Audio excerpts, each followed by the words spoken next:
부활의 주님께서 우리 각자의 심령 가운데 함께 하시고 우리 더사랑교회 가운데 영원히 함께 하심을 믿습니다. 오늘 함께 살펴볼 말씀 요한복음 20장 19절에서 31절까지 말씀입니다.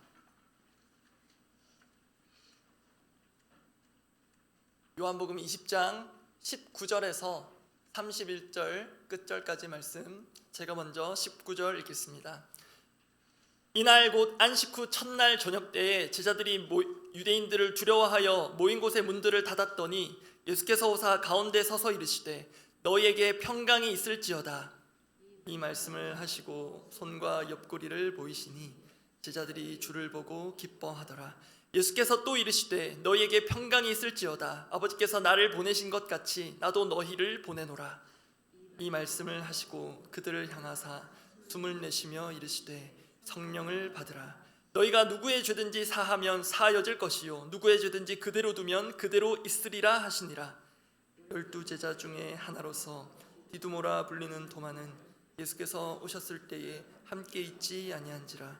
다른 제자들이 그에게 이르되 우리가 주를 보았노라 하니 도마가 이르되 내가 그의 손에 못자국을 보며 내 손가락을 그의 못자국에 넣으며 내 손을 그 옆구리에 넣어보지 않고는 믿지 아니하겠노라 하니라. 여드레를 지나서 제자들이 다시 집 안에 있을 때에 도마도 함께 있고 문들이 닫혔는데 예수께서 오사 가운데에 서서 이르시되 너희에게 평강이 있을지어다 하시고 도마에게 이르시되 내 손가락을 이리 내밀어 내 손을 보고 내 손을 내밀어 내 옆구리에 넣어보라. 그리하여 믿음 없는 자가 되지 말고 믿는 자가 되라. 도마가 대답하여 이르되 나의 주님이시요 나의 하나님이시니이다. 예수께서 이르시되 너는 나를 본고로 믿느냐? 보지 못하고 믿는 자들은 복되도다 하시니라. 예수께서 제자들 앞에서 이 책에 기록되지 아니한 다른 표적도 많이 행하셨으나 31절 함께 읽습니다. 오직 이것을 기록함은 너희로 예수께서 하나님의 아들 그리스도이심을 믿게 하려 함이요 또 너희로 믿고 그 이름을 힘입어 생명을 얻게 하려 함이니라. 교회의 주인 되시는 주님께서 특별히 사랑하시는 더사랑교회 성도님 여러분에게 먼저 감사 인사를 드립니다. 교회의 특별한 배려로 저는 육적, 심적, 영적 회복의 시간을 충분히 가지고 돌아왔습니다. 사실 제가 휴가 기간 동안 어디론가 아주 떠나 있진 않았고요. 그럴 교회 상황도 아니어서 휴가 중에도 저를 여기저기서 보신 분들이 있으실 것입니다. 그렇게 몸은 이미 교회로 돌아와 있었던 것 같은데요.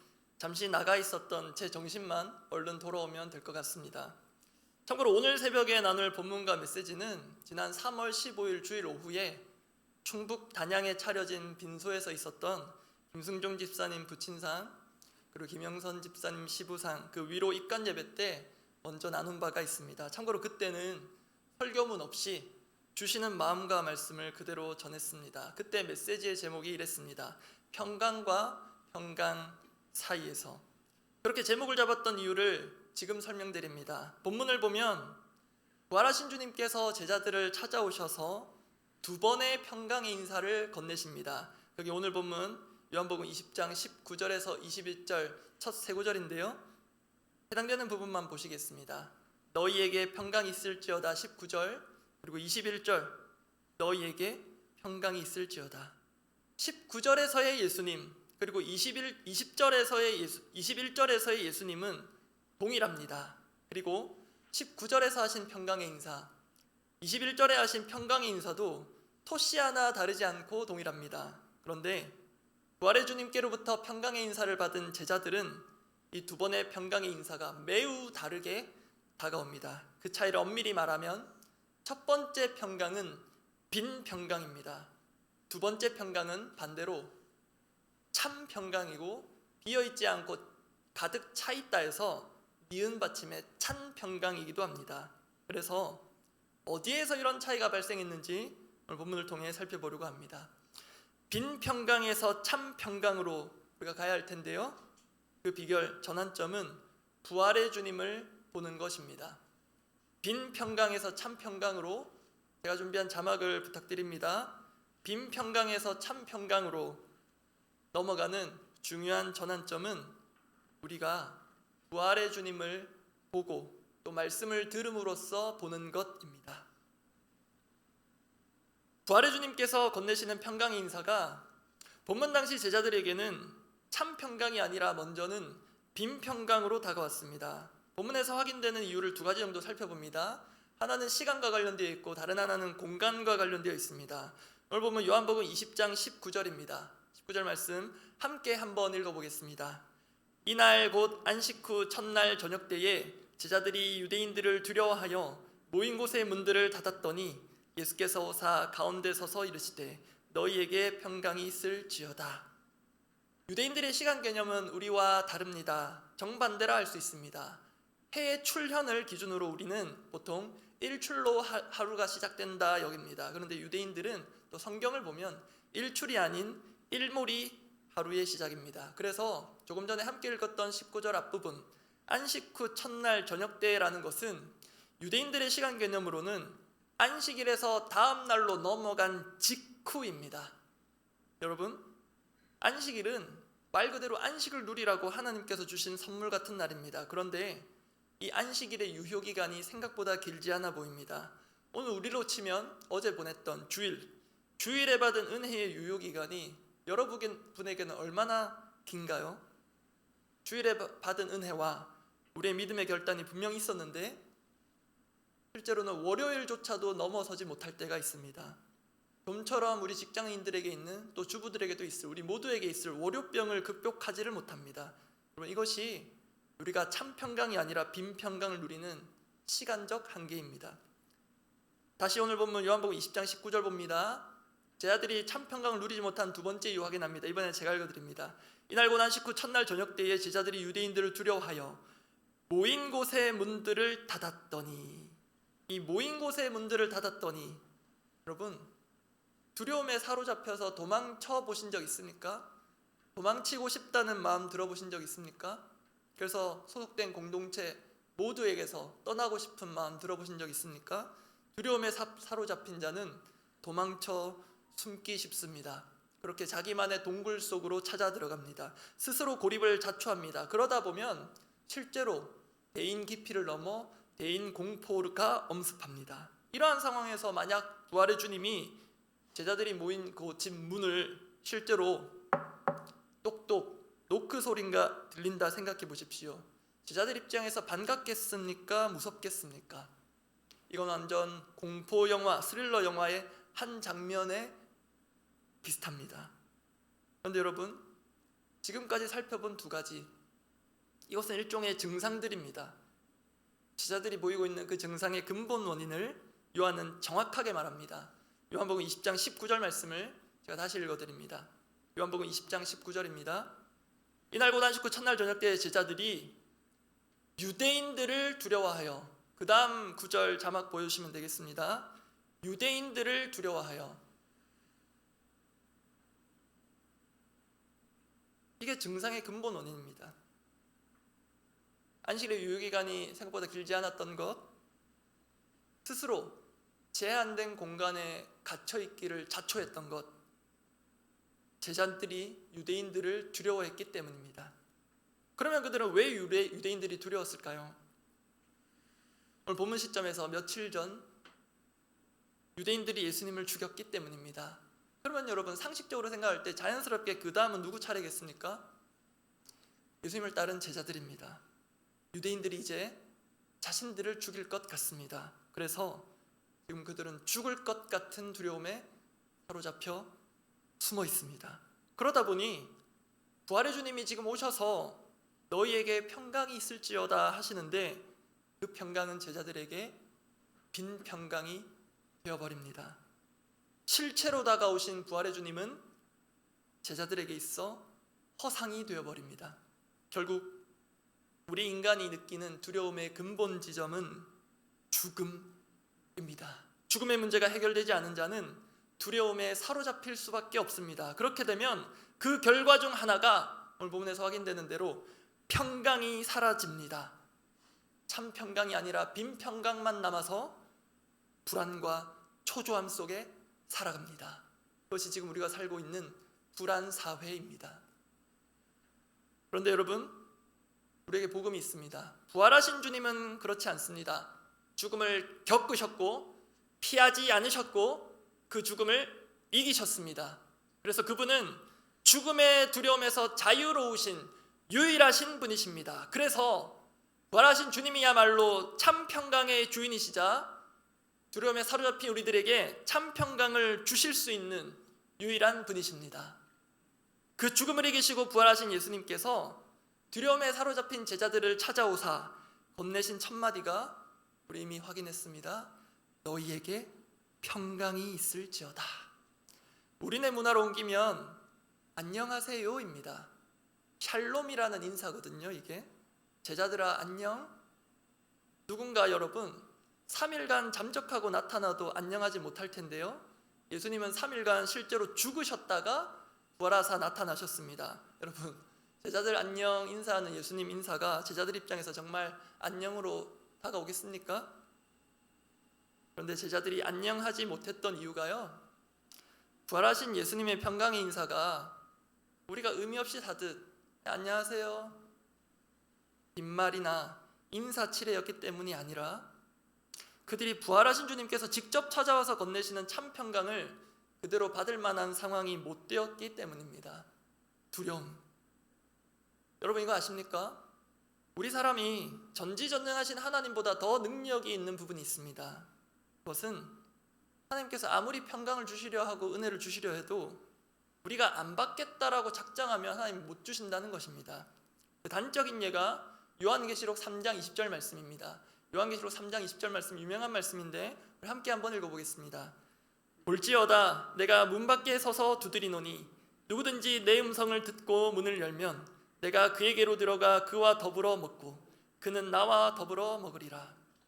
전도에 열심이신 분들은 이 말씀이 보통 불신자 전도할 때 사용되는 구절임을 잘 아실 것입니다. 그러나 실제로 성경에 기록된 이 말씀은 부활의 예수님께서 7교회 중 라오디게아 교회에 주신 말씀입니다. 즉 교회인 우리 역시, 저를 포함한 우리 모두 역시 주님을 우리도 모르게 여전히 문 밖에 세워두고 문전박대할 수 있다는 것입니다.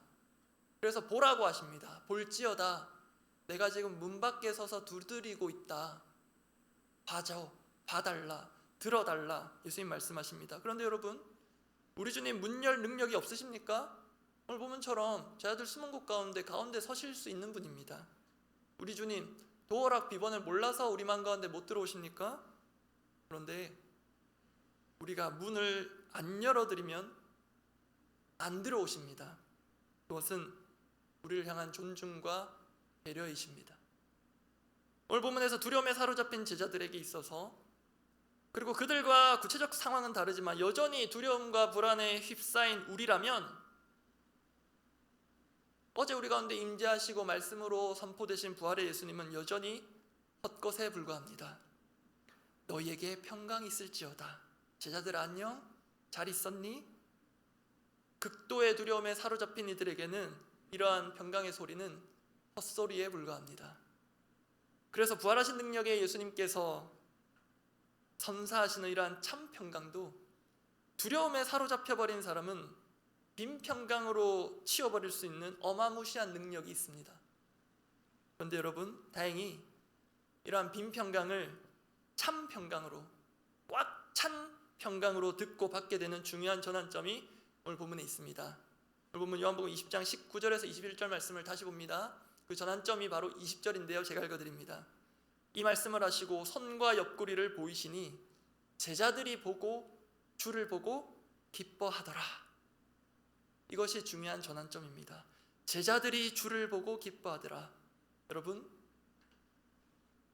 우리는 부활의 주님을 진정으로 볼 때 참 평강이 찾아옵니다. 예수님께서 이를 확인하시듯 평강 인사를 한 번 더 하셨습니다. 21절에서 너희에게 평강이 있을지어다. 여러분 예수님은 중언부언 하시는 분 아닙니다. 중언부언 하지 말라고 가르치신 분입니다. 그러면 너희에게 평강이 있을지어다, 똑같은 말 왜 2번씩 하셨을까? 예수님도 아십니다. 첫 번째 예수님께서 건네신 평강의 인사는 제자들이 받아들일 수 없는 상황이었습니다. 그런데 부활의 주님을 똑똑히 보고 나서는 이제는 빈 평강이 아니라 참 평강으로 받을 수 있는 마음이 된 것입니다. 그 두려움이 사라진 마음밭에 주님께서 참 평강의 씨를 뿌리십니다. 그게 21절의 두 번째, 너희에게 평강이 있을지어다. 토시 하나 안 틀리고 19절과 똑같습니다. 부활의 주님도 19절과 똑같습니다. 다만 달라진 것은 제자들의 마음밭입니다. 두려움에서 기쁨으로 바뀌었습니다. 그 전환의 과정에서 제자들은 부활의 주님을 똑똑히 보았습니다. 여러분, 이제 우리 차례입니다. 빈 평강에서 참 평강으로 가려면 우리도 부활의 주님을 보아야 합니다. 그런데 여러분, 부활의 주님을 우리가 어떻게 볼 수 있습니까? 여기 본당 자리에 오시면 보이십니까? 우리에게 부활의 주님을 볼 수 있는 귀중한 방편을 하나님께서 주셨습니다. 그것이 바로 말씀입니다. 우리는 말씀으로 부활의 주님을 보고 듣습니다. 그 사람에게는 주님의 참 평강이 임할 것입니다. 그러면 여러분, 말씀으로 부활의 주님을 본다는 것, 듣는다는 것은 구체적으로 어떤 것인가? 이제 적용의 단계의 말씀을 드립니다. 반대의 경우를 상정해 보는 게 도움이 됩니다. 말씀으로 부활의 주님을 볼 수 있다고 했는데요, 반대로 말씀이 분명 주어져 있고 들리지만 우리는 부활의 주님을 보지 못할 수가 있습니다. 그게 어떤 것인지를 예를 들어 설명드립니다. 여러분, 메신저, 메시지를 전하는 사람이라는 뜻입니다. 메신저가 있고요, 그 메신저가 전하는 내용, 그 메시지가 있습니다. 이해되시나요? 메신저와 메시지는 불가분의 관계입니다. 메신저에 대한, 그 메시지를 전하는 사람에 대한 기본적인 신뢰가 있어야 그가 전하는 메시지에 신뢰가 갑니다. 상식적이죠? 반대로 메신저에 대한, 말하는 자에 대한 의심 내지는 불신이 있으면 그가 전하는 메시지도 의심과 불신으로 자체 필터링이 되어 보고 듣게 됩니다. 그 점에서 여러분의 영적 유익을 위해 도전합니다. 이게 구분이 안 된 자들이 오늘 본문에 있는 두려움에 사로잡힌 제자들이었거든요. 이 메신저와 메시지를 구분하는 연습 훈련이 우리에게 부단히 필요합니다. 더 현실적으로 말씀드립니다. 지금 제가 여러분 보실 때 메신저이고요, 제가 지금 전하고 있는 게 메시지라고 할 수 있습니다. 그런데 여러분, 그렇게만 보신다면 여러분은 메신저로 보이는 저로 인해 주님의 메시지를 판단하게 됩니다. 3인칭으로 여전히 들으시고 2인칭, 대동령의 얘기라고 숨겨내시고 은혜의 1인칭으로 받기가 매우 힘들어집니다. 이유는 그 메시지에 문제가 있다기보다는 메신저인 저의 연약함과 완악함 때문입니다. 저는 그것을 겸허히 인정합니다. 그래서 저로 인해 우리 성도님들의 상처난 마음이 더 아프고 교회의 혼란을 또 다른 차원에서 더 가중시켜드린 점, 이 자리를 빌어 진심으로 사과드립니다. 그래서 여러분 모두의 영적 유익을 위해 권면드립니다. 메신저와 메시지를 여러분 구분하실 필요가 있습니다. 이러한 구분을 돕기 위해 성경적으로 정확하게 말씀드립니다. 여러분 보실 때 제가 메신저처럼 보일 수 있지만, 이 자리에서는 모든 이들이 메신저처럼 보일 수 있지만 성경적으로 보면 결코 메신저가 아닙니다. 저는 메신저가 아니라 패신저입니다. 엄밀히 말하면 여러분과 같은 한 배 탄 승객이고요, 조금 더 엄밀히 말하면 특별한 역할을 맡은 승객이자 조수로서 이 자리에 선 것입니다. 이게 무슨 말인가 하시는 분들을 위해 운전에 비유해서 설명드립니다. 지난 특별 휴가 때의 일입니다. 사람에게 있어서 육적, 심적, 영적 회복실이 어딜까? 그곳은 나를 낳으시고 길러주신 부모님 있는 가족의 품이라는 지혜를 주셨습니다. 그래서 부모님 계신 곳, 어머니께서 해주시는 집밥, 그리고 아버지의 따뜻한 격려와 지도, 그 최고의 회복실로 저희 집 천사와 함께 단둘이서 먼 길을 찾아 내려갔습니다. 그렇게 갔다가 며칠 지내고 올라오는 길이었습니다. 부모님 두 분 모시고 같이 올라오는 고속도로상이었습니다. 고속도로에서 제가 평소 애용하는 크루즈 기능을 켰습니다. 물론 안전하게 사용합니다. 참고로 제가 현재 운영하고 있는 차량을 구입한 이유는 제가 맡게 된 시니어분들을 섬기기 위함이었습니다. 그래서 당시 딜러에게 썬루프 빼고 모든 안전사약 풀옵션으로 해달라고 주문했습니다. 그래서 제 차는요, 위험이 감지되면 알아서 멈춰버립니다. 주차 중에도 그렇고요, 주행 중에도 그렇습니다. 좌우 앞뒤 간격 알아서 안전거리로 정확하게 조정합니다. 그래서 제가 애용하는 크루즈 기능을 켜고 고속도로 달리면요, 거의 반자율 주행입니다. 해 땡땡 저리 가라입니다. 참 신기하더라고요. 알아서 핸들이 돌아갑니다. 제가 운전석에 있지만 거의 탑승객의 느낌입니다. 그래도 운전석에 앉아 있으니 역할상 조수라고 해봅니다. 그런데 말씀드렸죠, 올라올 때는 부모님께서 뒷좌석에 앉으셨는데 그런 아들을 보는 어머니는 늘 불안하십니다. 아들이 잠을 많이 못 자서 피곤해서 졸음운전할까봐 노심초사이십니다. 그래서 아버지도 같이 올라오셨습니다. 아들 피곤하고 힘들까봐 대신 운전해 주시겠다 하시는데요, 마음은 감사하지만 저희 부모님도 연세로는 57년생, 59년생 시니어 분들이십니다. 그래서 제가 정말 피곤하면 바꿔드리겠다 했습니다. 근데 가다가요, 제가 룸미러로 뒤를 한번 살짝 봤거든요. 저희 아버지가 이러고 계시더라고요. 그래서 저희 교회 시니어분들 섬기는 마음으로 저희 교회 시니어분들께 제 차 운전대를 절대 넘겨드리지 않듯이 끝까지 제가 운전석에 앉아서 경남 양산에서 경기도 용인까지 올라왔습니다. 근데 여러분, 그 크루즈 기능을 켜고 차량의 모든 안전사양이 풀 가동되는 상태로 올라오는데요, 여러분 실제로 크루즈 기능 상태에서 핸들에서 손을 오래 떼고 있으면요, 일정 시간 지나면 차량에서 경고음, 그리고 계기판에서 경고등이 뜹니다. 그런데 그 경고 문구가 처음 본 건 아니었거든요. 그런데 제게 그날따라 그 문구가 각인이 되었습니다. 그 경고 문구는 이렇습니다. 핸들을 잡으십시오. 그런데 제가 그 당시 여전히 제정신이 아니어서 그런지 그 문구가 이렇게 보였습니다. 핸들을 잡으십시오가 어떻게 보였냐면 주님을 잡으십시오. 그렇게 보니까 크루즈 기능을 켜고 안전사양이 풀 가동된 상태에서 고속도로를 달리는 것이 마치 주님께서 우리의 인생을 그렇게 안전하고도 신속하고도 정확하게 인도하시는 것 같다는 생각이 들어서 너무나도 감사했습니다. 그러면 그것을 믿는다면 나는 그때로부터는 더 이상 운전자가 아니라 운전석에 탄 탑승자가 됩니다. 이해되시나요?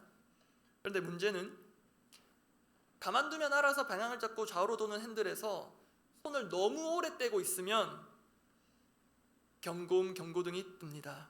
여러분, 우리에게 적용해 봅니다. 주님이 다 알아서 해주시겠지, 다 아시잖아, 능력 있으시잖아. 그렇게 우리가 종종 주님을 아주 놓아버릴 때가 있습니다. 그 대표적인 예의자 증상이 기도하지 않는 것 또는 기도를 소홀히 하는 것입니다. 기도해도 되겠나 라는 마음으로 기도하는 것도 포함됩니다. 이것은 분명 주님을 향한 믿음이 아닌 믿음 없는 행위입니다. 그래서 우리는 핸들에서 손을 오래 떼고 가면 위험천만하듯이 반드시 운전자 되시는 주님을 잡고 가야 합니다. 그런데 그 반대도 문제입니다. 실제로 크루즈 기능을 켜고요, 좌우 방향지시 등을 켜면 차가 자동적으로 차선 변경을 하거든요. 그것도 신기합니다.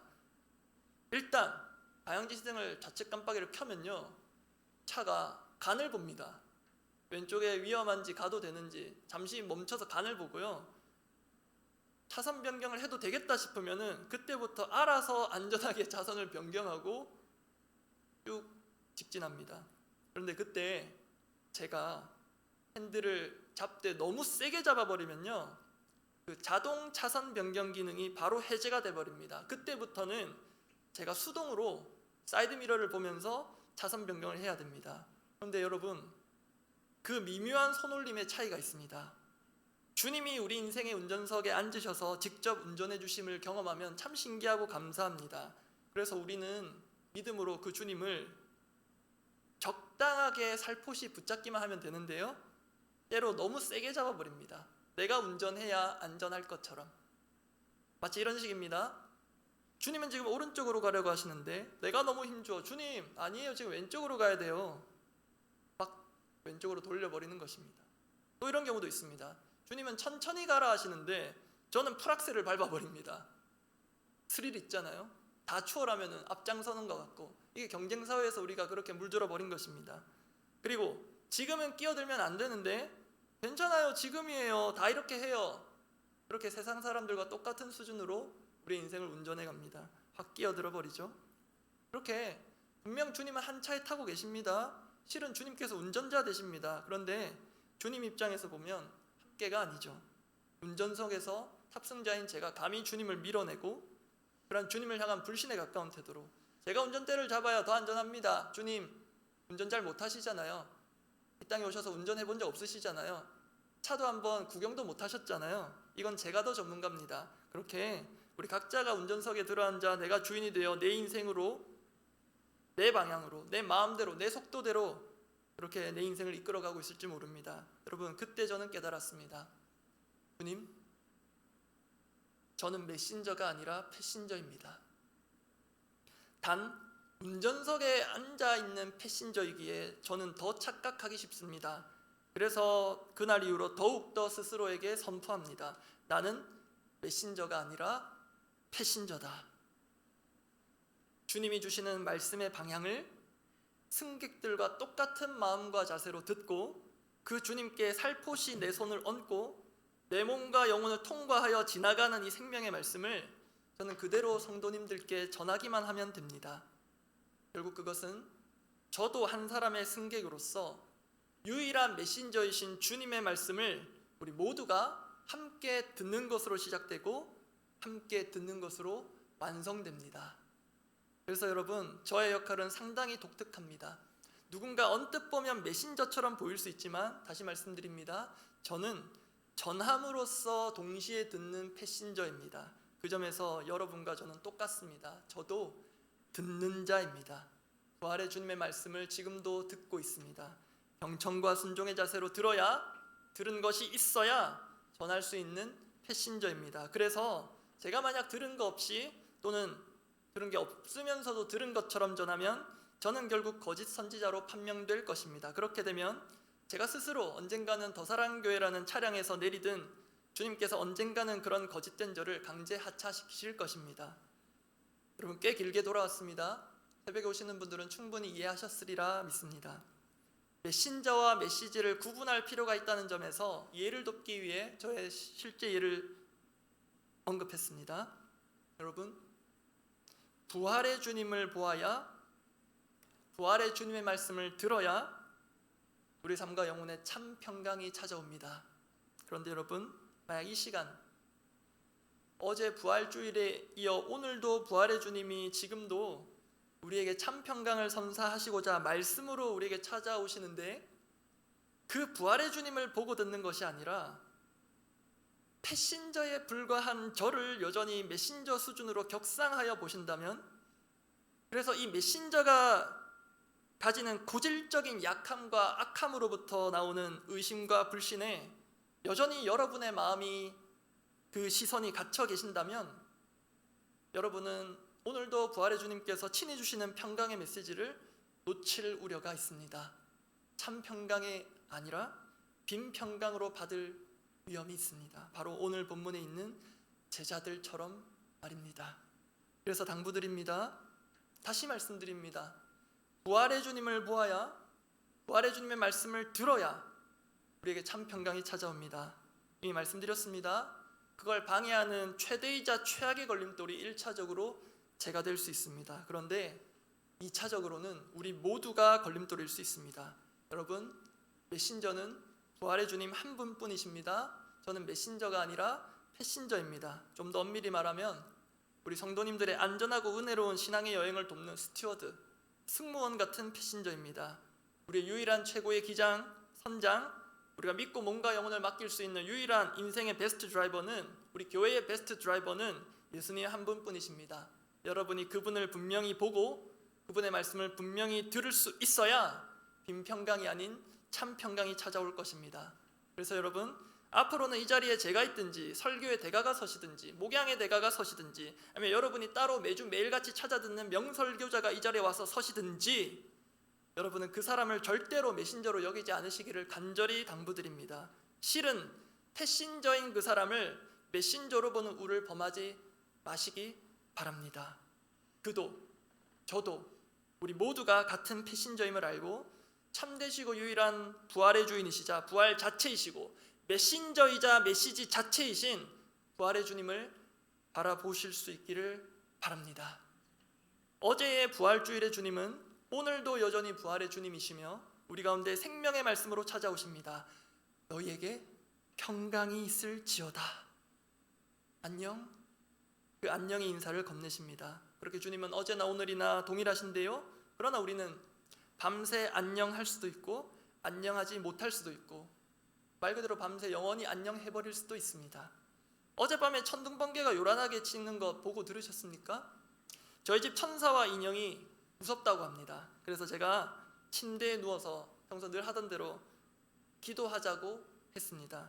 제 옆이 천사 자리인데요, 아빠 쪽으로 돌아 누워서 두 손을 이렇게 꼭 잡고 눈 감고 기도합니다. 그렇게 아빠의 기도가 끝나자 천사와 인형이 평소보다 더 큰 목소리로 아멘 하더라고요. 그러더니 제 옆에 누운 아빠를 향해 돌아 누워서 눈 감고 두 손 이렇게 모은 천사가 그 모습 그대로 잠에 듭니다. 부족한 아빠의 기도대로, 패신저인 아빠의 기도대로 부활의 주님께서 천사에게 참 평강을 주신 모습을 보게 하셨습니다. 그 모습을 사진으로 찍어두고 싶었습니다. 그 대신 아빠의 눈 속에 마음 속에 담아두었습니다. 여러분, 아버지는 보입니다. 어머니의 마음을 가진 분은 보입니다. 자녀들이 지금 빈 평강을 누리고 있는지 참 평강을 누리는지. 여러분, 사람 부모도 아는데 하나님 아버지께서 자녀들이 지금 빈 평강을 누리는지 참 평강을 누리는지 못 보시겠습니까? 우리 하나님 아버지는 언제나 자녀들에게 참 평강을 주십니다. 그런데 참 묘합니다. 하나님으로부터 참 평강으로 출발했는데 어느덧 내게 올 때는 빈 평강이 되어버립니다. 이유는 부활의 주님을 믿지 못함에서 오는 두려움, 불안 때문입니다. 그래서 우리가 정말 부활의 주님을 진정으로 믿고 그분께서 이 새벽에도 우리에게 참 메신저가 되셔서 패신저인 저를 통해 생명의 말씀, 평강의 말씀을 주심을 믿는 분들은 모두 빈 평강이 아닌 참 평강을 누리실 것입니다. 다만 지금도 문 밖에 서서 녹화하시는 우리 주님은 우리를 향한 존중과 배려가 너무 깊으셔서 오늘도 그 선택을 우리 몫으로 남겨두십니다. 주께서 특별히 사랑하시는 더사랑교회 성도님 여러분, 진심으로 빈 평강이 아니라 참 평강을 선택하시기 바랍니다. 오늘 하루도 안녕하시기 바랍니다. 기도하겠습니다. 제자들이 부활의 주님을 보고 기쁨을 누리고 두려움이 사라진 그 마음밭 가운데 주님께서 다시 한번 평강 인사를 건네시는데요, 그게 요한복음 20장 21절 말씀입니다. 제가 읽어드리고 기도 제목 함께 보고 기도하겠습니다. 요한복음 20장 21절 말씀입니다. 기도 제목 띄워주시면 감사하겠습니다. 제가 읽어드립니다. 예수께서 또 이르시되 너희에게 평강이 있을지어다. 아버지께서 나를 보내신 것 같이 나도 너희를 보내노라. 우리 기도 제목 이렇습니다. 우리 감사하십시다. 매일 매순간 1년의 부활주일이 한 번이 아니라 매일 매순간 우리에게 참 평강을 주시는 부활의 주님 감사합니다.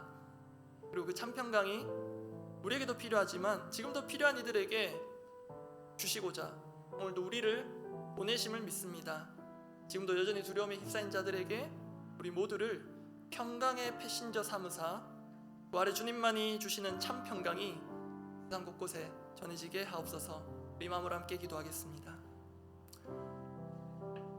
부활의 주님, 어제도 우리 가운데 말씀하시고 오늘 이 새벽에도 우리 가운데 말씀하사 빈 평강이 아니라 참 평강을 주심 감사합니다. 그런데 우리는 당신보다 너무 지혜로워서, 우리는 당신보다 너무 경험이 많아서, 우리는 당신보다 너무 똑똑해서, 우리는 당신보다 더 능력이 많아서 주님 주시는 참 평강을 스스로 걷어차버리고 있을 때가 얼마나 많습니까? 오늘도 우리가 세워놓은 그 문밖, 그 성벽 밖에 주님을 세워두고 내가 잘할 수 있으니, 내가 다 판단해서 알아서 하니 당신은 좀 간섭하지 말고 내가 운전하게 방해하지 말라고, 내비게이션 켜고 전문가들 도움 받으면 나 혼자 이 인생의 길, 이 공동체의 길 알아서 찾아갈 수 있으니 제발 좀 방해하지 마시라고 하는 듯한 이 불신에서 벗어나게 하여 주옵소서.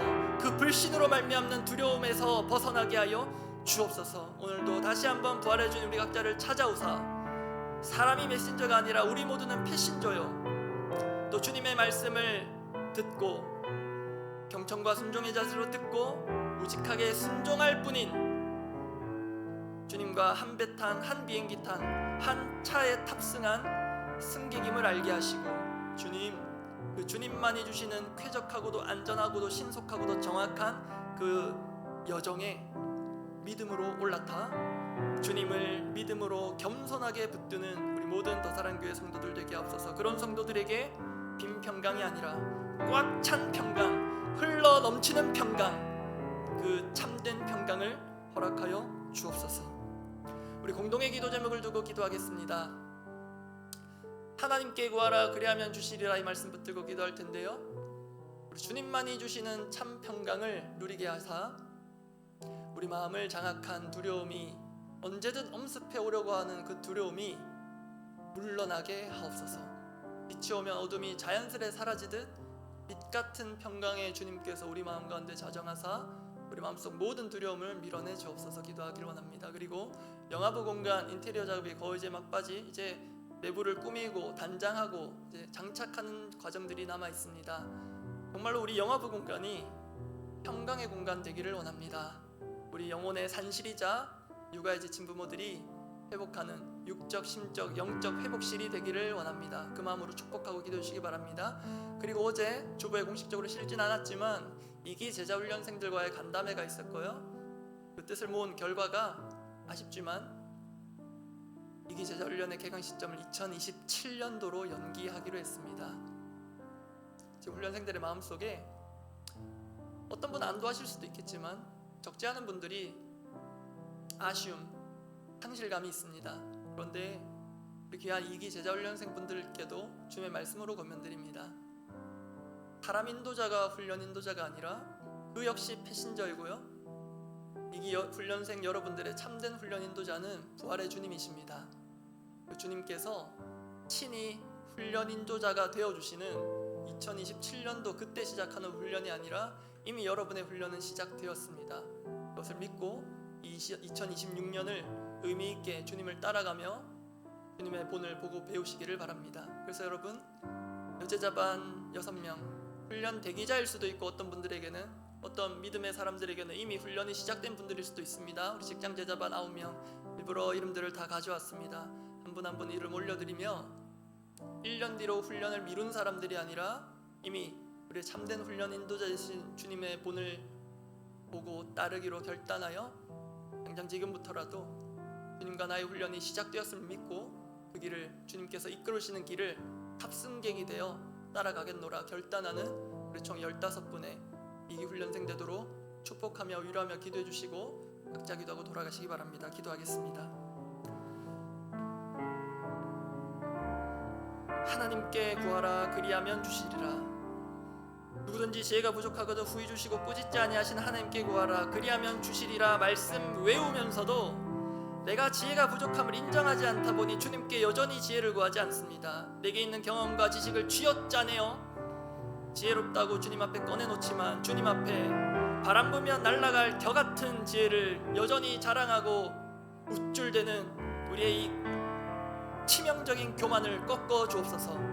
주님만이 우리에게 참 평강을 주시고 그 평강을 우직하게 받음으로 우리를 사로잡고 있지만 그렇지 않은 척하는 그 근원적 두려움을 주님 친히 몰아내어 주옵소서.